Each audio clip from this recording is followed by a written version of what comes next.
So why are Michael Moore, Bernie Sanders, Jeremy Corbyn in the UK, all the people who said Venezuela is a great thing, a great experiment, why are they not run out of the public square and throwing tomatoes everywhere they go? You have children bleeding to death on hospital beds. You have people starving. Again, they shoot into crowds when people try to protest. To have anyone who's an apologist for this not take responsibility for it and still be given a microphone, I think is disgraceful. Yeah, you're absolutely right. And it's only getting worse and worse and worse.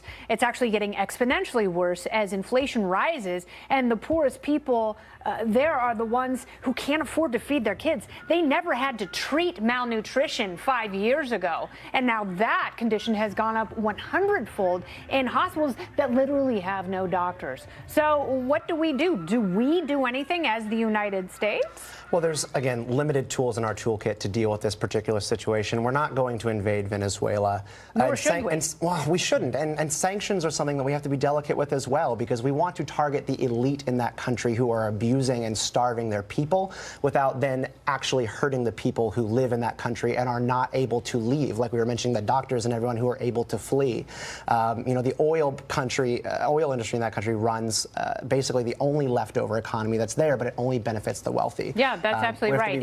And that's what they did. I mean, it is a state-run industry. They've got so much oil, which was great, and they were very profitable when oil prices were high, but when they tanked. This is Atlas Shrugged come to life. This is exactly the product of Atlas Shrugged. Take a successful business, have the government running, and then see how long it takes for people to be starving and eating animals. And, when Atlas shrugs, that's when the people who were holding up the economy, they leave. They're exhausted. And it's the poor and the weak who are the first to suffer. That's absolutely right, and suffer the longest. That McCarthy, if you want a friend, get a dog. And although Kevin McCarthy and Paul Ryan have been very close for the last couple of years, not only just in leadership, as Paul Ryan came up through the ranks in the House on the Ways and Means Committee, I doubt that McCarthy's going to actually push Paul Ryan out. Will Jim Jordan get the job? No, I mean, money talks. Paul Ryan brought in $11.9 million just in the first quarter for Republicans. Still around. So yeah, put up or shut up, everybody else who wants that job. They're not going to move him out as long as they need to raise money for these midterm elections, which are going to be contentious.